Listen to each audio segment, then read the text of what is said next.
P11 Kelakuan Bobby. 1 bulan berlalu. Hari ini adalah hari di mana mahasiswa berkumpul di masjid, melakukan kegiatan keagamaan, seperti siraman kalbu. Biar yang lagi dibisikin setan untuk bolos segera tobat, atau yang lagi stres dengan tugas segera adem pikiran. Tidak semua mahasiswa. Untuk yang berkenan saja. Ekskul ini biasa dilakukan 2 pekan sekali. Dan Syafira pun ada di dalam masjid ini. Mulai dari kegiatan tilawah. Kultum juga ada. Bahkan sesi tanya jawab pun ada. Kegiatan di masjid selesai. Tapi entah kenapa mata Syafira terasa begitu berat. Hanum juga sudah mengajaknya keluar. Tapi tubuhnya enggan untuk bangkit. Ayo Syah. Sambil menarik tangan Syafira. Nih mata kayak dikasih lem deh Nung. Berat banget. Ya udah kita ke kelas dulu aja. Nanti bisa tidur di sana. Dengan langkah gontai dibantu Hanum mereka pun menuju kelas. Kenapa Syah? Sakit? Tanya Wahyu sang wakil ketua BEM. Ngantuk kak. Hehehe. Ada-ada aja kamu Syah. Sesampainya di kelas, Syafira langsung menjadikan meja sebagai bantalnya. Matanya sungguh berat. Syah kok bisa sengantuk itu sih? Tanya Hanun heran. Gara-gara Fitri nih. Jawabnya sembari terpejam. Fitri, hei, teman SM aku. Tadi malam nelfon. Mana gak mau dimatiin lagi. Efek putus cinta. Hahaha. Lawak ah. Gara-gara teman curhat. Kirain gara-gara mikirin Kak Adrian. Tak ada respon. Sepertinya Syafira telah terlelap. Tadi malam dia memang harus menjadi pendengar setia Fitri akibat putus cinta. Flashback on. Sekitar jam 8 malam Fitri menghubungi Syafira. Menceritakan kisah cintanya yang kandas. Karena si cowok ada gebetan lain. Bahkan waktu sudah menunjukkan jam 10 malam. Lebih malahan. Begini nih kalau sekali jatuh cinta. Terus patah. Obatnya payah. Asal jangan sampai ambil kain spray lalu diikat di tiang pintu aja. Alias gantung diri. Bisa berabe. Oh no. Nauzubillah. Aduh Fitri. Emang itu kampus gak ada cowok lain apa? Banyak. Tapi aku kan cintanya sama dia. Makan tuh cinta. Emang cinta bisa buat kamu lulus kuliah dengan nilai terbaik? Hua. Kenapa malah diceramahi sih? Gini nih kalau curhat sama teman yang gak punya pacar. Kamu lupa sakit hati yang aku alami. Kamu mah gak seberapa tahu. Kamu lupa Fit. Kamu yang bilang sama aku untuk move on. Tapi waktu itu aku belum pernah merasakan jatuh cinta. Syah ngomong-ngomong di sana gak ada gebetan apa? Tanya Fitri beralih dari topik patah hatinya. Kamu kayak gak tahu aku aja Fit. Banyak yang nyatakan cinta. Tapi ku tolak semua. Hahaha, jawabnya sombong. Sombong ya, gak apa-apa sombong tapi kan benar. Wih, ada yang berkesan gak tuh? Tanyanya, biasa aja. Syah, kamu masih normal kan? Somplak ya kamu Fit. Teman sendiri dibilang gak normal. Ya normal lah. Abis betah amat jomblo. Jomblo itu banyak faedahnya tahu. Selain bisa fokus kuliah, juga jauh dari dosa. Cie. Syafira tobat. Hahaha. Kamu kira aku sesat gitu? Dulu iya. Anjir ya kamu Fit. Klo deket aja. Udah ku gelitikin tuh perut. Haha. Makasih Syah. Kamu yang terbalik bisa buat aku ketawa lagi. Udahlah. Fokus aja ke kuliah. Jodoh mah gak kemana. Lihat entar deh. Klo ada yang menarik kenapa tidak? Hehe. Siap patah hati lagi. Kan ada kamu Syah. Yang siap menghiburku. Fit udah jam 12 nih. Ngantuk nih. Bentar lagi lah. Aku ada jam kuliah pagi Fitri. Sebentar lagi pokoknya. Ya udah mau ngomongin apa lagi? Dosen di sama ganteng-ganteng gak Syah? Lumayan. Serius. Tanyanya kepo. Ada sih yang ganteng. Dan jadi idola kampus. Tapi aku gak termasuk di dalamnya ya. Sayangnya dia dingin. Layak bongkahan es. Gaya kamu Syah. Gak termasuk. Nanti diam-diam dilamar. Hahaha. Tampang kayak Pak Aidan ngelamar cewek. Penasaran? Emang dia bisa romantis? Senyumnya aja mahal. Cek Ile. Jadi Pak Aidan namanya. Ternyata sebentarnya Fitri memakan waktu 1 jam juga. Bahkan sampai Syafira tertidur. Yah ditinggal tidur. Oceh Fitri. Flashback off. Syah bangun. Ada Pak Aidan tuh. Hanum berusaha membangun Syafira. Tapi Syafira tidak bergeming. Hanya dememan yang Hanum terima. Sang dosen pun mendekati meja Syafira. Dan meletakkan buku tebalnya dengan kasar di atas meja. Dan membuat Syafira terkaget. Bruk, aduh Hanum. Berisik, kamu mau tidur atau mau kuliah? Tanya sang dosen tepat di dekat telinga Syafira. Dan itu semua membuat Syafira kaget dan dengan cepat mengangkat kepala dan duk. Kepala Syafira menjedut kening sang dosen. Membuat sang dosen menggigit gigi geram sambil memegang keningnya yang terasa nyeri. Au. Aduh Syafira sedangkan yang lain ada yang nyengir kuda. Ada yang menutup mata. Astagfirullah Pak. Maaf Pak gak sengaja. Ujar Syafira saat kesadaran telah kembali pulih. Sepertinya karena rasa sakit di kepalanya. Sedangkan sang dosen hanya menatap begitu tajam. Bagaikan elang yang akan memangsa ayam. Tajam. Selesai mata kuliah saya. Kamu ke ruangan saya. Ujarnya berlalu. Syafira hanya bisa menganggukkan kepalanya. Kamu sih. Udah dibangunin juga. Ngantuk Hanum. Mau ngobrol atau mau belajar? Tegur Aidan. Sang dosen memang terkenal dingin. Tapi jangan salah ketampanan membuat banyak mahasiswi. Bahkan sesama dosen menaruh hati padanya. Tapi jika sudah di kelas, gak ada kata bercanda. Dia akan sangat serius. Mata kuliah sang dosen pun berakhir. Dan Syafira mengikuti sang dosen menuju ruangannya. Syah, aku pulang duluan ya. Ya udah. Aku harus ke ruangan bongkahan es. Tok, tok, tok. Masuk. Pintu pun Syafira buka. Dan segera berdiri di depan sang dosen. Hawa ruangan yang terbilang dingin karena AC seperti tak mempan. Malah gerah yang Syafira rasakan. Selama ini dia sering keluar masuk ruangan sang dosen. Tak jarang juga meledek sang dosen. Tapi kali ini tatapan sang dosen sulit untuk diartikan.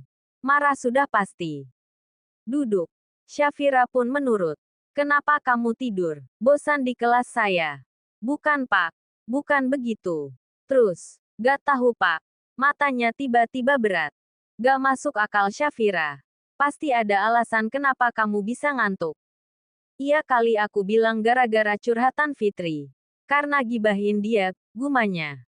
Jawab langsung bukan dalam hati. Pakai punya ilmu kebatinan ya Pak. Syafira saya serius. Saya janji Pak gak gitu lagi. Kali ini saya maafkan. Tapi ada syaratnya. Bapak gak ikhlas nih maafinnya. Kamu mau saya maafin gak? Mau. Mau Pak. Mau. Aidan menyerahkan sebuah buku yang cukup tebal. Kamu ringkasan ini. Dengan baik dan teliti. Jika tidak sesuai dengan keinginan saya, kamu harus siap untuk mengulangnya. Yah Pak tega amat. Mau gak? Gak mau Pak sebenarnya. Tapi kan tetap harus mau. Lusa serahkan ke saya. Pak. Bisa ditambah gak waktunya? Lusa. Balas Aidan dengan penuh penekanan. Bahwa tidak ada bantahan. Baik Pak. Sambil mengambil buku yang sang dosen berikan, Pak. Itu kening Bapak merah. Saya belikan salep ya Pak, tunjuk Syafira dengan wajah bersalahnya. Gak perlu. Silakan keluar. Baik Pak. Dengan rasa bersalah pun Syafira keluar dan segera menuju parkiran. Melajukan motornya dan segera sampai di kos. Sungguh tugas yang membuatnya kelimpungan. 2 hari ini Syafira banyak menghabiskan waktu di kamar dengan tugas yang menumpuk. Rasa lelah dan kantuk pun tak jadi penghalang. Gak lagi-lagi deh buat tuh dosen marah.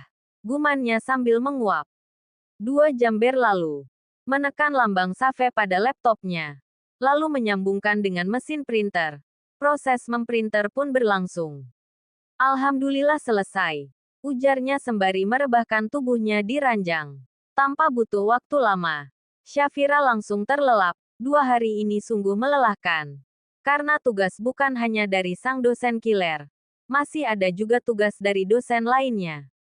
Pagi ini Syafira harus segera menuju kampus. Karena ada jam kuliah pagi. Saat Syafira baru memarkirkan motornya, ada yang memanggilnya. Syafira. Panggil Bobby. Ada apa kak? Tanyanya sambil melepas helm. Dan menyimpan di jok motor. Sarapan bareng Yok. Makasih kak. Sya udah sarapan di kos tadi. Kenapa sih setiap gue ajak gak mau? Tapi kalau diajak Adrian lo mau aja? Tanyanya kesal. Maaf. Sya gak pernah menerima ajakan makan siapapun. Sepertinya Kak Bobby salah sasaran. Jawabnya. Maaf ya Kak. Duluan. Sya ada kelas pagi, ujarnya sambil berlalu. Tapi tangannya ditarik oleh Bobby. Lepas. Ujar Syafira yang tangannya digenggam oleh Bobby dan berusaha menepisnya. Terima dulu tawaran gue makan. Sya udah sarapan. Dan masih sangat kenyang. Dan Sya ada kelas pagi. Kalau Kak Bobby gak percaya silahkan ikut Sya ke kelas, jawabnya sambil menepis tangan Bobby dengan kasar. Syafira paling anti dipaksa. Dia akan berontak jika ada pemaksaan. Dan benar saja. Bobby yang notabene seorang pemuda yang gak terima ditolakan pun berusaha main kasar. Apalagi sudah berkali-kali Syafira menolak ajakannya. Dan hari ini karena tidak percaya alasan penolakan Syafira, Bobby pun mengikuti langkah Syafira. Dan benar saja, sampai di kelas Syafira, sudah banyak mahasiswa duduk di kursinya. Dan tak lama kemudian dosen pun masuk. Kamu mau masuk juga? Tanya Bu Rati sang dosen. Oh gak Bu. Saya hanya kebetulan lewat, jawab Bobby berbohong. Bu Rati pun masuk dan memberi salam. Serta lanjut memberikan materi. Semua mahasiswa fokus kepada materi yang Bu Rati berikan. Kak Bobby kenapa? Tanya Hanung setelah Bu Rati selesai memberikan materi. Dan keluar dari kelas. Saraf dia. Jawab Syafira lalu beranjak dari kursinya. Mau kemana? Mau ke ruangan Pak Aidan. Nih, sambil menunjuk tugasnya yang sudah rapi. Udah selesai Sya. Harus selesai. Atau aku dalam bahaya. Perlu diantar gak? Gak usah. Jumpaan di masjid aja kita. Terus lanjut ke kantin. Oke. Nanti aku susul ke masjid ya. Balas Hanung. Sedangkan Syafira keluar menuju ruangan sang dosen. Tok, tok, tok. Assalamualaikum. Waalaikumsalam. Masuk. Maaf Pak mengganggu. Ujar Syafira dengan sopan. Duduk. Tapi hanya dibalas singkat oleh yang bersangkutan. Saya mau menyerahkan ini Pak, ujar Syafira sambil menyodorkan tugasnya. Udah selesai. Ingat ya jika tidak sesuai kamu harus mengulang. Siap Pak, jawab pasrah. Tak seperti biasa. Jika biasa Syafira berani memberi candaan sedikit dalam obrolan mereka. Kini Syafira hanya membalas selayaknya profesional dosen dan mahasiswa. Aidan pun membuka lembar demi lembar. Aidan sesekali melirik Syafira yang sedang mengalihkan pandangannya ke arah lain. Ada senyum tipis terukir. Tapi seperti hanya Aidan yang tahu bahwa dia sedang tersenyum. Oke. Saya terima, ujar Aidan setelah kembaran terakhir dia buka. Alhamdulillah. Berarti beres ya Pak. Saya boleh permisi Pak. Jangan kamu ulangi lagi yang kemarin. Dan silahkan keluar, balasnya. Gak Pak. Gak lagi. Paling kalau saya ngantuk. Saya ajukan cuti. Jawabnya sambil berdiri. Dan jawaban itu membuat Aidan mengerutkan keningnya. Dikira nih kampus punya bapaknya kali ya sama Syafira. Permisi Pak. Silahkan. Syafira pun keluar dan menuju masjid karena memang sudah masuk sholat zuhur. Kamu itu jenius Sya. Jadi kamu harus bisa kasih contoh ke mahasiswa lain. Ujar Aidan setelah Syafira keluar. Dan Aidan juga bersiap untuk menuju masjid. Selesai dengan sholatnya Syafira dan Hanun pun menuju kantin. Dan tanpa mereka sadari ada yang membuntuti mereka. Sesampainya di kantin memesan makan. Lalu duduk di kursi yang kosong. Dan saat mereka baru duduk, ada sosok laki-laki yang juga ikut duduk. Kak Bobby ngapain? Tanya Hanung. Kenapa? Emang ini kursi ada yang punya? Jawabnya garang. Ya aneh aja. Gak biasanya. Maka mulai sekarang biasakan. Syafira hanya diam. Karena malas meladeni Bobby sang senior yang dari awal masuk kampus memang mengincar Syafira. Syafira mau pesan apa lagi? Biar Kak Bobby yang bayar. Gak perlu Kak. Sya masih sanggup kok bayar sendiri. Lagi-lagi penolakan. Saya gak terima penolakan Sya. Sambil meraih tangan Syafira tapi ditepisnya. Dan tak lama kemudian rombongan Adrian datang menghampiri meja di mana Syafira dan Hanum sedang makan. Wah, ada anggota baru nih, ujar Boy. Kenapa? Ini meja kalian. Ini itu tempat umum. Aneh dan tumben aja, balas Boy sambil duduk di samping Bobby. Dan Doni mengambil kursi lain untuk dibawa ke meja yang temannya duduki. Rombongan lo mana Bob? Tanya Adrian. Mulai sekarang gue rombongan ini jika di kantin. Balasannya. Dan yang lain saling bertukar tatapan. Syafira lebih banyak diam. Setelah selesai menghabiskan makanan, dirinya dan Hanum pun pergi duluan. Bobby mau mengejarnya, tapi ditahan oleh Boy. Lo ngapain nahan-nahan gue? Kalau orangnya gak mau jangan suka maksa, balas Boy. Bukan urusan lo. Lo siapanya? Bukan siapa-siapanya kan? Jadi diam. Jawab Bobby sinis. Bob, kita bicara baik-baik loh. Ujar Adrian. Gue bukan lo Adrian. Ditolak terus sok baik. Gue gak bisa terus-terusan ditolak. Bob, lo gak bakal berhasil. Karena siapapun yang menyatakan cinta kepada Syafira akan dia tolak. Dia hanya fokus ke kuliah. Dia menolak yang namanya pacaran. Kalau lo maksa, yang ada bisa semakin menjauh, ujar Adrian. Dan Bobby berusaha mencerna kata-kata Adrian. Yups, itu kalau lo mau dengerin kita. Kalau lo gak mau ya silahkan. Paling dia semakin menjauh, ujar Boy menambahkan. Lo bukan satu-satunya pria yang tertarik dengan Syafira.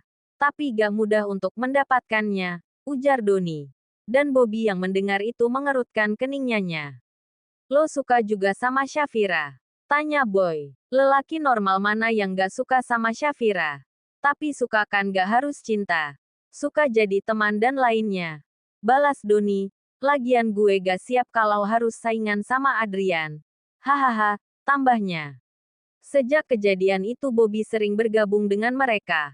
Walau kadang suka memicu keributan karena karakter Bobby yang arogan. Dan Syafira memilih cuek. Dan tak jarang Syafira lebih memilih di kelas. Gak mau ambil pusing dengan tingkah mereka semua.